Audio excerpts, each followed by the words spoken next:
મોલવીની ધરપકડ બાદ એક ધરપકડનો દોર શરૂ કર્યો હતો। મહારાષ્ટ્રના નાંદેડ ખાતે રહેતા 19 વર્ષીય શકીલ સત્તાર શેખ ઉર્ફે રઝાક નામના શખ્સનું નામ સામે આવ્યું હતું, જે શખ્સની પણ મહારાષ્ટ્ર ખાતેથી અટકાયત કરી પૂછપરછ માટે સુરત ક્રાઇમ બ્રાન્ચની ટીમ સુરત લઈને આવ્યા હતા।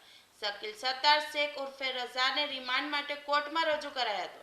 સુરત ક્રાઇમ બ્રાન્ચે 14 દિવસના રિમાન્ડની માંગણી કરી હતી। નામાદાર કોર્ટે 10 દિવસના રિમાન્ડ મંજૂર કર્યા હતા।